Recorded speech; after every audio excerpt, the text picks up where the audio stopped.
acompañados por Daniel Franqui, defensor del pueblo de la ciudad de Río Cuarto. Daniel, muchísimas gracias por estar aquí con nosotros. No, muchas gracias por la invitación.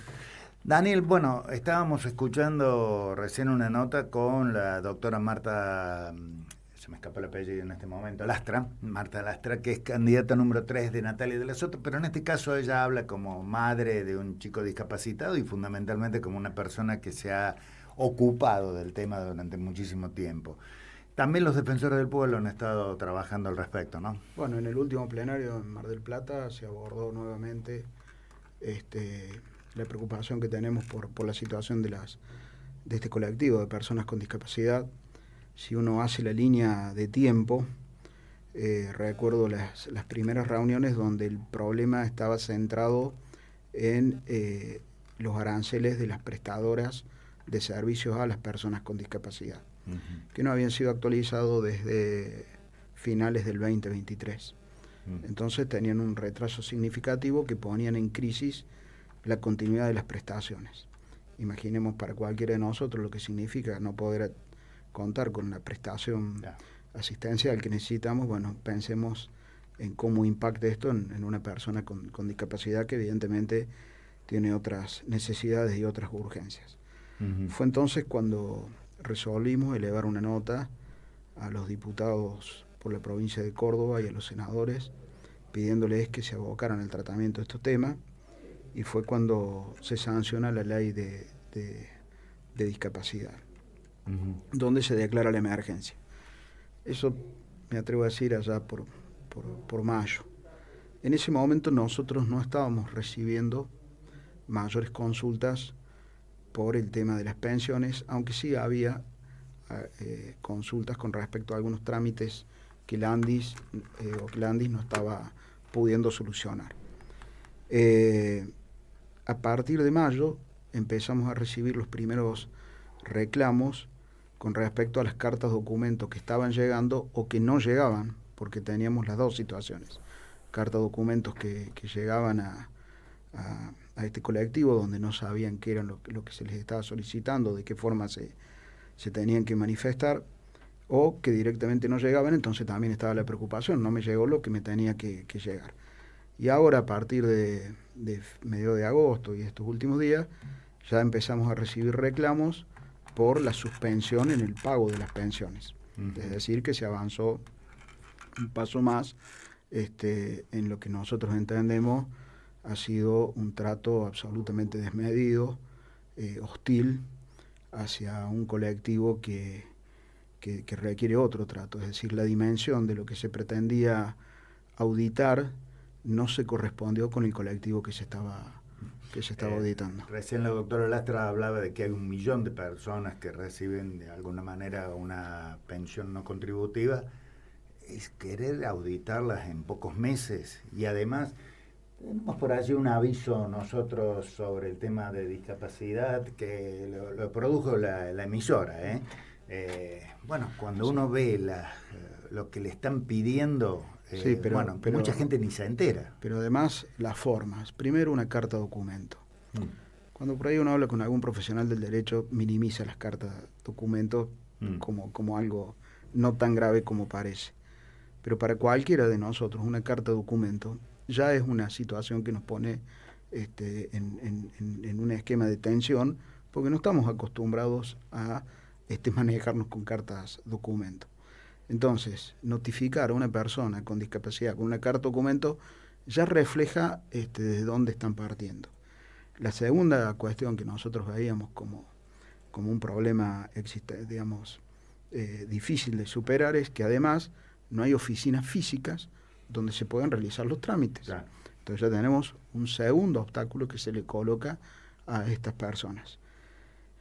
Esto deriva en que lo único que queda son las oficinas virtuales, los trámites virtuales. Bueno, y acá también es desconocer la situación del colectivo con discapacidad. Digamos, no todas las personas, justamente una parte importante con discapacidad seguramente va a tener muchos problemas para poder hacer este trámite en forma virtual. Entonces pareciera ser que se pergenia un escenario para que efectivamente se caigan las pensiones por falta de los trámites que se debían a que recibían una carta o documento que no era del todo claro, o que no la recibían y que no tenían a dónde acudir. Por eso nosotros inmediatamente en la Defensoría nos pusimos en una estrategia de facilitación de estos trámites para que pudieran continuarlos, realizarlos y no perder el derecho. Eso es lo que yo te comentaba más o menos en el periodo mayo-julio. Y ahora estamos encaminados o trabajando en la posibilidad de que se les rehabilite la pensión que se les cayó a partir de agosto a septiembre. Uh-huh. El tema de no encontrar a la gente en el lugar donde se supuestamente estaba habitando, a ese problema se le sumaron también algunas denuncias vinculadas con que en realidad las cartas documentos no iban a los domicilios correctos. ¿Algún defensor planteó este tema? Sí, hay muchas personas que no recibían, que la dirección era 870 y la carta está dirigida a 970. Nosotros hemos tenido casos. Sí. También acá sí, pero además la complejidad después de ir al médico auditor. Ya. No todos los médicos auditores que fueron designados trataban con la misma empatía a las personas con discapacidad. Entonces era como que se iban sumando trabas o momentos que dificultaban el cumplimiento que se les estaban pidiendo. Vamos a ver si lo podemos encontrar, el aviso nuestro de la radio sobre el tema de discapacidad, si lo podemos encontrar. La Agencia Nacional de Discapacidad ANDIS, dependiente del Ministerio de Salud de la Nación, ha iniciado un proceso de auditoría de las pensiones no contributivas por invalidez en todo el país. Muchas personas en situación de discapacidad están recibiendo cartas documento que las convocan a presentarse en espacios designados a tal fin, con información médica y de ingresos, comunicándoles que la inasistencia podría implicar la suspensión de la prestación. Importante, conservar la carta documentos recibida, leer atentamente y agendar día, hora de la entrevista. Para la fecha de la entrevista, con el médico auditor deberán llegar original y fotocopia del DNI, la carta documento, teléfono de contacto, correo electrónico del que recibió la carta, certificado único de discapacidad, si lo tuviese. Documentación médica actualizada. Muy importante, no te olvides, antes de retirarte de la entrevista, solicitar una constancia del turno con el médico auditor para dar cuenta de la efectiva concurrencia. Si tiene dudas, consulte a profesionales de confianza, instituciones, dirección de discapacidad y organismos que conocen de la temática. Bueno, más complicado que todo esto, imposible, ¿no? Tal cual, porque además también hay que separar aquellas pensiones por discapacidad de aquellas por enfermedades crónicas. Que también requieren otro tratamiento y que a lo mejor puede ser que esa enfermedad o se cure o en algún momento no necesite seguir recibiendo de esta asistencia. Por eso nadie se opone a las auditorías. Lo que se pide es que las auditorías se correspondan con el colectivo que se está auditando. Y acá muy lejos de eso. Insisto, fue un trato absolutamente hostil, agresivo, que rondó lo inhumano, porque es no entender la problemática por la que atraviesa una persona con discapacidad. Y además, algo que vos mencionabas recién, no es lo mismo el interior que el interior del interior que Buenos Aires. Es muy difícil. Cuando uno dice zona rural Mataldi, ando a ubicar vos zona rural Mataldi. Entonces ahí es cuando hace falta otro tipo de asistencia, otro tipo de presencia, otro tipo de estrategia. Bueno, yo no sé si es falta de aptitud o si hubo alguna otra intención. Lo que sí está claro que el sistema como se pretendió no funcionó y lejos de traer los beneficios que debiera haber traído, ha traído más problemas. Sí, Juanjo, ¿quería señalar algo? No, uno la verdad es lo que siente de que todo esto se enmarcó dentro de una política de decir, ¿vieron qué mal actuó el Estado? ¿Cuánta gente tenía mal otorgado el beneficio? Sí, en realidad, perdón que no quiero reaccioné. no quiero que quede como lo dice Daniel Franchi, lo digo yo. No reaccioné rápidamente al pie que me daba, pero una reflexión que va en línea un poco con lo que suponen las dificultades en un caso y las facilidades en otro, ¿no? Cuando hay justamente un deseo claro de favorecer determinadas cosas y obstaculizar otras. Porque si uno piensa en todos los requisitos de los que estamos hablando para poder acreditar una condición, en muchos casos una condición evidente, y lo coteja con lo que fue la apertura a que sacaran los dólares de donde fuera, ¿no? Porque estamos hablando permanentemente en esta columna y en distintas conversaciones, uno sabe que el tema es el dólar por estas horas y lo que vaya a pasar con él, uno de los temas, mejor dicho, y claramente cómo se puede conciliar. Pensaba mientras escuchaba ese spot institucional de aquí de la radio que invita a cómo hacer el trámite, pensaba que sería bueno parodiar con un contra spot del otro lado y editarlo juntos. Estoy pensando ya como si fuera una tarea que voy a hacer yo y no se la quiero delegar a nadie, diciendo todo lo que se dijo para que entraran de donde vinieran los dólares, no importaba de dónde fueran. O sea, no te pido la condición de si has sido contribuyente, evasor, si has obtenido los dólares de actividades declaradas o ilícitas, no te pido nada con tal de que los traigas. Pero vos que sos discapacitado, demóstramelo, si no te saco la miseria que además te doy. Estaba pensando con respecto a lo que recién decía Daniel, que, bueno, ¿para qué le piden un certificado de que continúa discapacitada una persona que perdió una pierna? Bueno, hay algunas, como vos decías, una cuestión, una enfermedad, aún crónica, pero una persona que perdió una pierna... Sí, yo insisto en esto. Claramente no se correspondió el trato que debe recibir el colectivo con cualquier requerimiento de auditoría que quieran hacer desde el Estado, que me parece absolutamente válido y saludable. Me parece que no se mensuraron los tiempos como se tenían que mensurar, no se mensuraron los esfuerzos de las personas que tenían que realizar estos trámites como se tenían. No se mensuró esto de hasta cuántas veces hay que victimizar a las víctimas. No. Me parece que no hubo nada de todo esto y pareciera ser que se partió de un preconcepto absolutamente sesgado de que estas personas se estaban beneficiando de una pensión, y no lo que estaba pasando, que están padeciendo un problema muy difícil de sobrellevar para ellas, para sus familias, y que lo último que esperan es un trato hostil de quien debiera protegerlas. Estoy pensando en el vocero presidencial presentando como un hecho cierto el otorgamiento de una pensión basado en una radiografía tomada a un perro. Lo cual había sido entre los audios desmentido a priori por el ex titular. Por el ex titular. Sí. Pero bueno, estos son de alguna manera Pero inclusive si uno tomase como válido que eso fue lo que pasó, lo que uno esperaría es que se actúe sobre el caso y sobre quienes lo otorgaron, claro. No sobre todo el colectivo, como si todos hubiesen padecido lo mismo. Es bueno, realmente triste la situación. Yo insisto en esto, nosotros lo empezamos a vivenciar cuando nos fuimos interiorizando.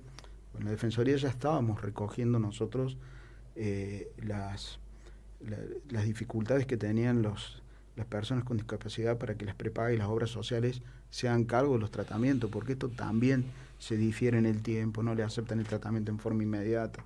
Bueno, también hay una pelea permanente.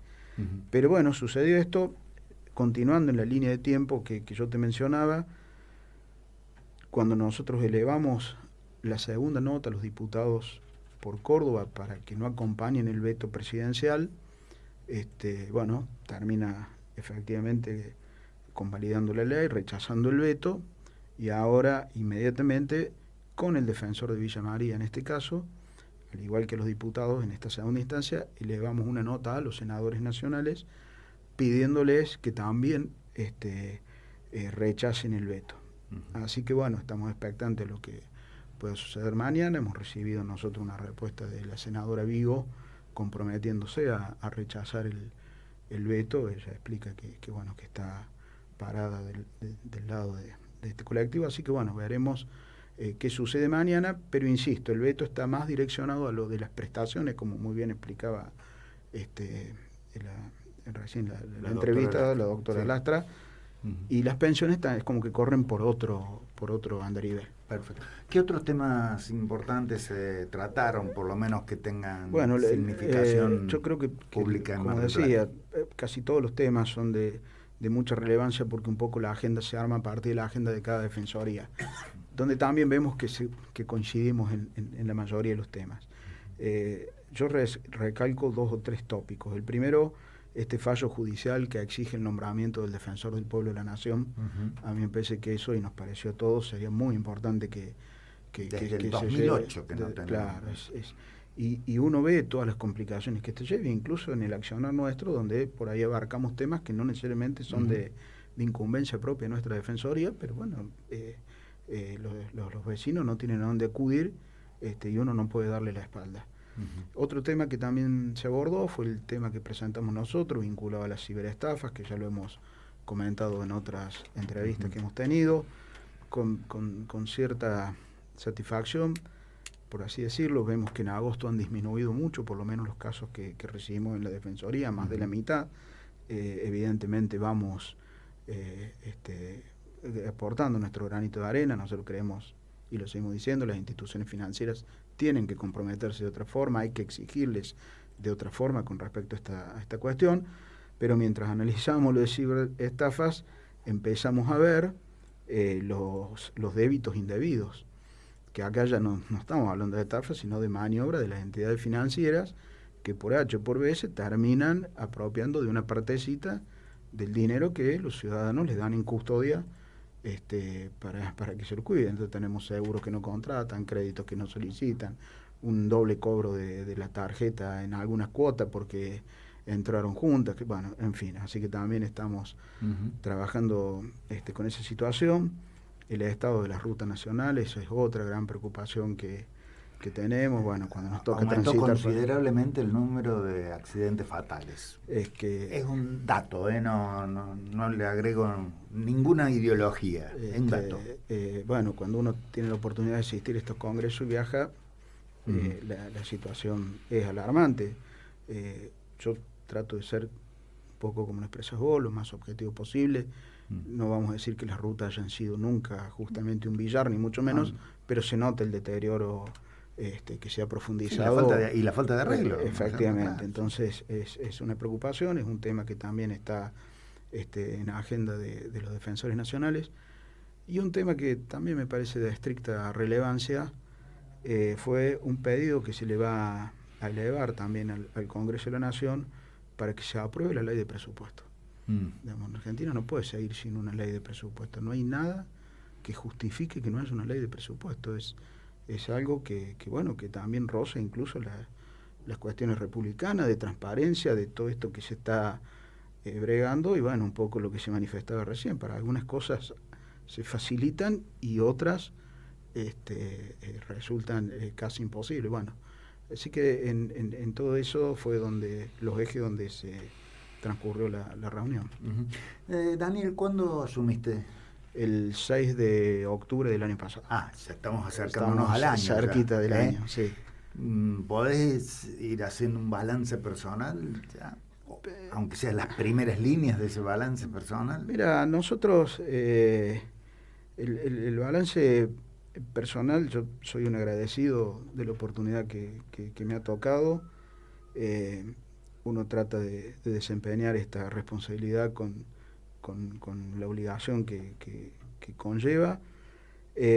Estamos en una cruzada que en estos tiempos por ahí se vuelve difícil, que es la de comprender lo que significa la convivencia democrática, el aceptar al otro, el concepto de alteridad que yo siempre hablo, que es difícil, y que es entender que el otro no es un enemigo, que el otro no es alguien hostil, que el otro no es alguien a quien le tengo que tener miedo, sino que es justamente quien puedo mirarme en un espejo, y estamos trabajando en programas que tiendan a lograr esos marcos de convivencia a través de la facilitación.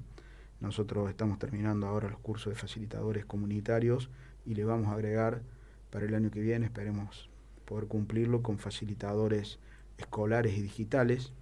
Lo de facilitadores digitales no es solamente pensar que alguien pueda cooperar conmigo en acceder a una cuenta bancaria o en hacer un trámite, sino también en que las redes no sean ese lugar tan hostil, de tanta violencia, de tanto maltrato, sino que se pueda poner en otro código. Estamos terminando el curso de capacitación de la Guardia Urbana, que creemos que va a ser muy importante, porque hemos cubierto justamente la faceta vinculada a la convivencia, a la prevención, a la anticipación del conflicto, y estamos coordinando con la Dirección de Tránsito para ver si también podemos realizar un curso donde podamos trabajar conjuntamente con los agentes de tránsito. Remarco esto como esta idea de construir habilidades para la convivencia pacífica, armoniosa, para la resolución dialogada de los conflictos. Daniel, muchísimas gracias. Quizás me adelante en celebrar el primer año de tu gestión, por ahí en una de esas antes del 6 de octubre o más o menos por esa fecha te estamos convocando nuevamente. Bueno, muchas gracias, con todo gusto. Como siempre les digo, para nosotros es muy importante poder tener estos espacios, porque bueno, nos permiten un poco contar lo que estamos haciendo y que también el vecino sepa dónde puede acudir cuando no encuentra respuestas en algunos lugares que debieran darlas. Tanda y cerramos el programa con Juan Comiras y el recuerdo de Chabuca Grande.